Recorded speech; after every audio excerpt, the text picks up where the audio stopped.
میدان عرفات میں آخری نبی حضرت محمد صلی اللہ علیہ وآلہ وسلم نے 9 ذی الحجہ 10 ہجری 7 مارچ 632 عیسوی کو آخری خطبہ حج دیا تھا۔ اس خطبے کے اہم نکات کو دہرا لیں کیونکہ ہمارے نبی صلی اللہ علیہ وآلہ وسلم نے فرمایا تھا، میری ان باتوں کو دوسروں تک پہنچائیے۔ حضرت محمد صلی اللہ علیہ وآلہ وسلم نے فرمایا، اے لوگو سنو، مجھے نہیں لگتا کہ اگلے سال میں تمہارے درمیان موجود ہوں گا۔ میری باتوں کو بہت غور سے سنو اور ان کو ان لوگوں تک پہنچاؤ جو یہاں نہیں پہنچ سکے۔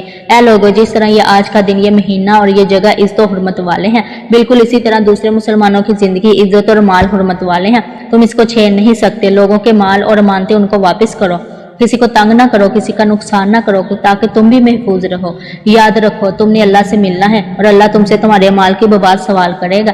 اللہ نے سود کو ختم کر دیا، اس لیے آج سے سارا سود ختم کر دو، یعنی معاف کر دو۔ تم عورتوں پر حق رکھتے اور وہ تم پر حق رکھتی ہیں۔ جب وہ اپنے حقوق پورے کر رہی ہیں تم ان کی ساری ذمہ داریاں پوری کرو۔ عورتوں کے بارے میں نرمی کا رویہ قائم رکھو کیونکہ وہ تمہاری شراکت دار ہیں اور بے لوث خدمت گزار رہتی ہیں۔ کبھی زنا کے قریب مت جانا۔ اے لوگو، میری بات غور سے سنو، صرف اللہ کی عبادت کرو، 5 فرض نمازیں پوری رکھو، رمضان کے روزے رکھو اور زکوٰۃ ادا کرتے رہو۔ اگر استطاعت ہو تو حج کرو۔ زبان کی بنیاد پر، رنگ نسل کی بنیاد پر تعصب میں مت پڑ جانا۔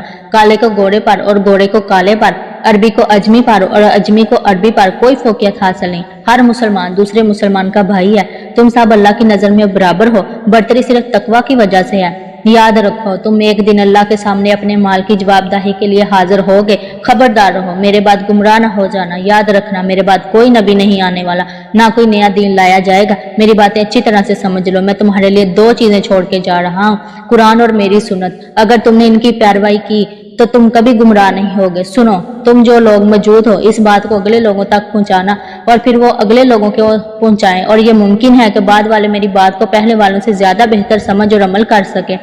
پھر آپ صلی اللہ علیہ وآلہ وسلم نے آسمان کی طرف چہرہ اٹھایا اور کہا، اے اللہ، گواہ رہنا میں نے تیرا پیغام تیرے لوگوں تک پہنچا دیا۔ نوٹ: اللہ ہمیں ان لوگوں میں شامل کرے جس پیغام کو سنیں، پڑھیں اور اس پر عمل کرنے والے بنے اور اس کو آگے پھیلانے والے بنے۔ اللہ ہم سب کو اس دنیا میں نبی رحمت صلی اللہ علیہ وآلہ وسلم کی محبت اور سنت عطا کرے اور آخرت میں جنت الفردوس میں اپنے نبی صلی اللہ علیہ وآلہ وسلم کے ساتھ اکٹھا کرے۔ آمین صلی اللہ علیہ وآلہ وسلم۔